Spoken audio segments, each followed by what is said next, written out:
I want to tell you a story. A story about a boy who was told he would never grow.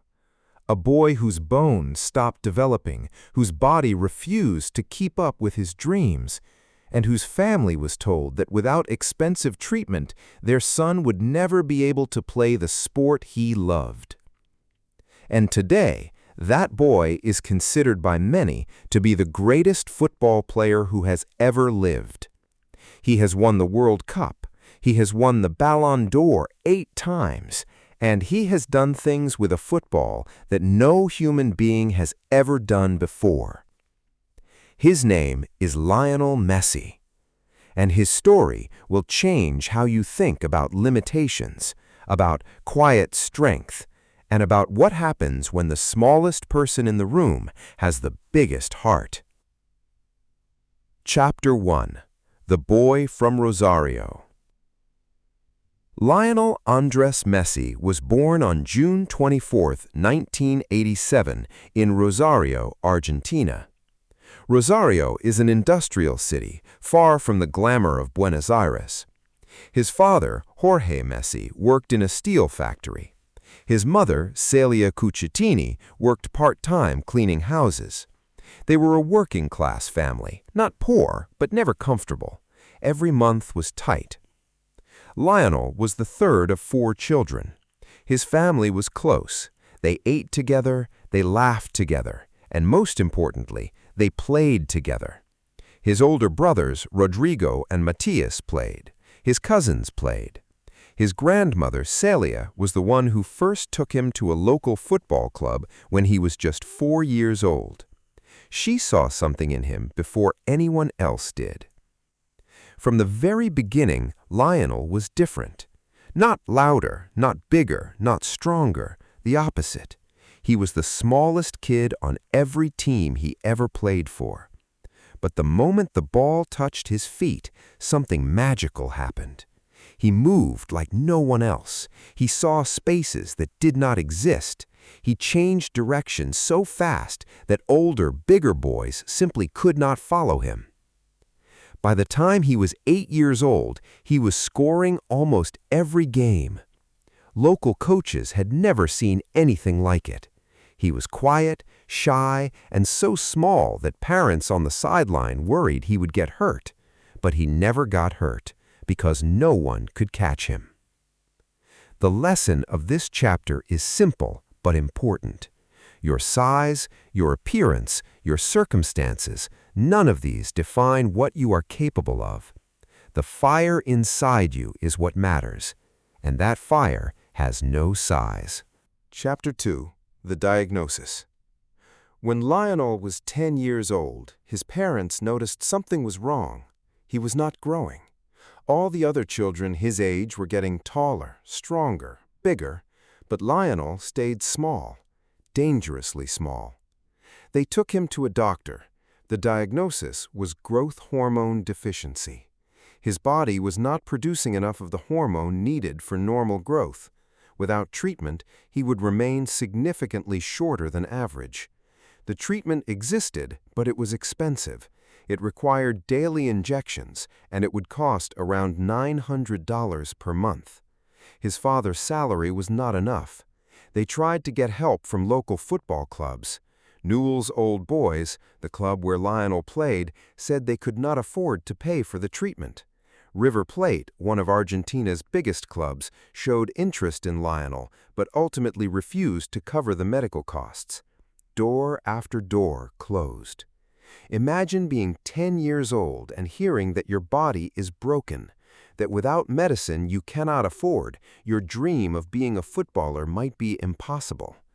Lionel did not understand all the details, but he understood the fear in his parents' eyes. He understood that something was wrong with him that money could fix, but they did not have the money. The lesson of this chapter is painful. Sometimes life gives you obstacles that are not your fault. You did not create them. You do not deserve them, but they are yours to face, and how you face them defines everything. Chapter 3. The Leap of Faith. In the year 2000, when Lionel was 13 years old, a scout from FC Barcelona in Spain saw him play. The scout's name was Carlos Rexach. He watched this tiny boy dribble past player after player, and he knew immediately this child was extraordinary. Barcelona offered Lionel a trial. The family flew to Spain. Lionel played in front of Barcelona's youth coaches. They were stunned, but the club was hesitant to make a formal commitment. The cost of the medical treatment, the family relocation, the risk of investing in a 13-year-old from another continent, it was a lot. Carlos Rexach refused to let the opportunity die. The story goes that he grabbed a napkin in a restaurant and wrote on it a commitment that Barcelona would sign Lionel Messi. A contract on a napkin. That is how close this moment came to never happening. Barcelona agreed. They would pay for Lionel's growth hormone treatment and bring the family to Spain. In return, Lionel would join their famous youth academy, La Masia. And so, at 13 years old, Lionel Messi left everything: his home, his country, his friends, his grandmother Celia, who had started it all by taking him to that first football practice. He flew across the Atlantic Ocean to a country where he knew no one, spoke the language differently, and was still the smallest boy in every room. The lesson of this chapter is about courage. Sometimes the biggest risk is the only path forward, and sometimes you have to leave everything familiar behind to find everything you are meant to become. Chapter 4. The Loneliness. The first years in Barcelona were brutal. Lionel was homesick, deeply, painfully homesick. He missed his mother. He missed his brothers. He missed the streets of Rosario. He missed the smell of his grandmother's cooking. His father stayed with him in Barcelona, but the rest of the family went back to Argentina. They could not all afford to live in Spain, so Lionel was separated from his mother and siblings for long stretches of time. He was a quiet boy by nature, but in Spain, his quietness became silence. He barely spoke. The other boys at La Masia were friendly, but Lionel was different. He was tiny. He was foreign. He was shy to the point of seeming invisible. He did not joke around in the locker room. He did not go out with the group. He sat alone and waited for training to begin, because training was the only place where he felt like himself. And then, in 1998, his grandmother Celia died. She was the woman who had believed in him first, the woman who had taken his hand and walked him to football. She was gone. Lionel was devastated. He was far from home, far from his family, and now the person who had started everything was no longer in the world. He has said that every goal he scores, he points to the sky for her, every single one, for the rest of his life. The lesson of this chapter is about carrying weight. Sometimes you must keep going even when your heart is breaking. Sometimes strength does not look like shouting or fighting. Sometimes it looks like a quiet boy showing up to training every single day, even when he wants to disappear. Chapter 5. The Rise. Lionel Messi made his first team debut for FC Barcelona on October 16, 2004. He was 17 years old. He was still small, still quiet, still overlooked by people who only saw his size. But on the pitch, he was unlike anything anyone had ever witnessed. He dribbled past defenders as if they were not there. His balance was perfect. His acceleration was instant. His vision was supernatural. He did not run at players. He danced around them. In 2005, at the age of 17, he became the youngest player to ever score a goal for Barcelona in a league match. By 2007, he was already being compared to Diego Maradona, the greatest Argentine player in history. By 2009, he won his first Ballon d'Or, the award for the best player in the world. He was 22 years old. And then he won it again, and again, and again, 5 times before he turned 30. No one in history had ever done that.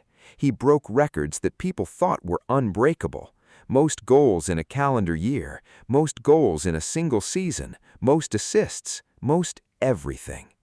But what made Messi truly special was never the statistics, it was the way he played, with joy, with creativity, with a childlike wonder that made you feel like you were watching a boy playing in the streets of Rosario, not a superstar performing in front of 100,000 people. The lesson of this chapter is beautiful. When you do what you love with your whole heart, excellence is not forced, it flows. Stay connected to the joy that started everything, and greatness will follow. Chapter 6. The Criticism.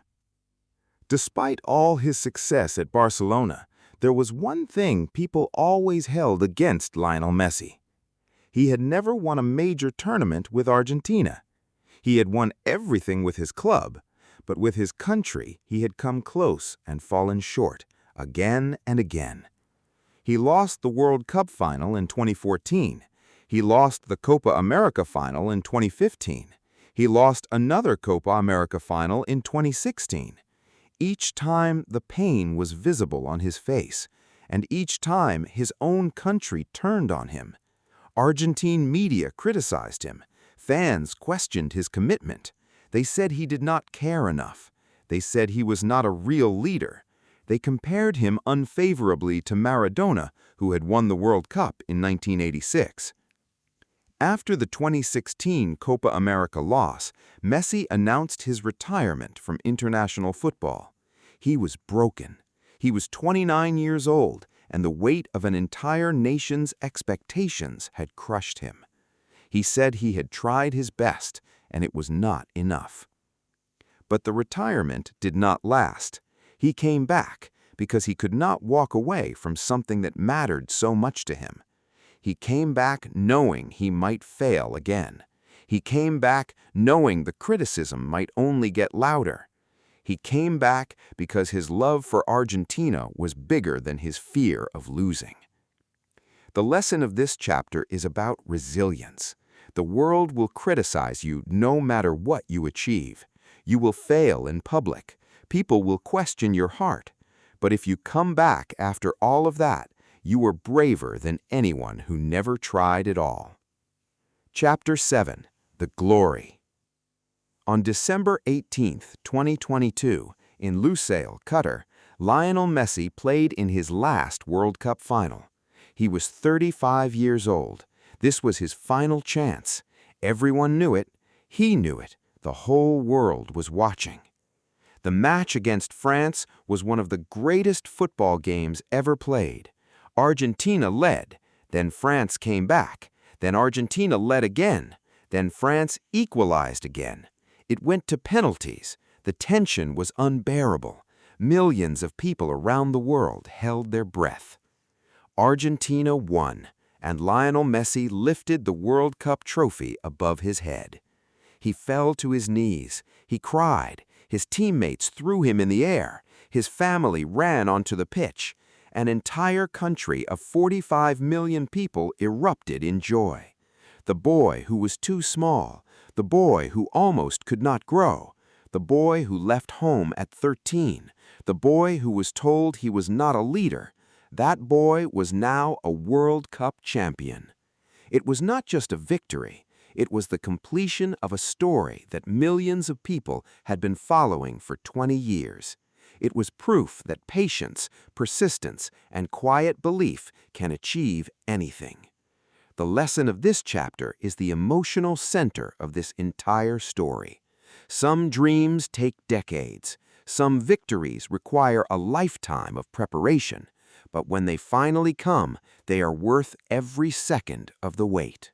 Chapter 8. Why this story matters to you. You are here right now because something in this story speaks to you. Maybe you feel too small, not physically, but maybe you feel like your voice is too quiet, your resources too limited, your background too ordinary for the things you dream about. Lionel Messi was told by doctors that his body would not grow. He was told by clubs that he was not worth the investment. He was told by an entire nation that he was not enough. And he answered all of that, not with words, but with decades of quiet, relentless action. So let me ask you this. What is the limitation that you have accepted about yourself? What is the thing you believe you cannot do because someone told you or because you told yourself that you are not enough, that you are too small, too quiet, too different, too late? What if that limitation is a lie? What if the thing that makes you different is the exact thing that makes you extraordinary? You do not need to be the loudest person in the room. Messi never was. You do not need to convince everyone that you are special. You just need to show up, day after day, year after year, and let your work speak for you. Here's what you can do right now. Stop waiting for permission. Stop waiting for someone to notice you. Stop waiting for the perfect conditions. Take the next small step toward your goal today. Not a big dramatic leap, just one small step, and then another one tomorrow. That is how Messi did it. One day at a time, one training session at a time, one game at a time. The lesson of this chapter is the quiet truth that changes everything. You do not need to be big to do big things. You just need to be consistent. Chapter 9. The quiet ones win. Messi never shouted. He never demanded attention. He never beat his chest or told the world how great he was. He just played. For over 20 years, he just played, and he let the results speak louder than any words ever could. In a world that rewards the loudest voice, Messi proved that silence can be the most powerful statement of all. In a world that values size and strength, he proved that skill and heart will always find a way. In a world that loves to tear people down, he proved that if you keep going long enough, even the doubters will have no choice but to stand and applaud. You have that same quiet power inside you. Maybe no one sees it yet. Maybe the world has not noticed you yet. That's fine. Keep working. Keep improving. Keep showing up when it's hard and when no one is watching. Because one day they will watch, and when they do, they will see someone who earned every single moment. Do not let the noise of the world convince you that quiet people cannot achieve extraordinary things. They can, they do, and they will. Your story is not over. The best chapters have not been written yet. I will see you in the next video.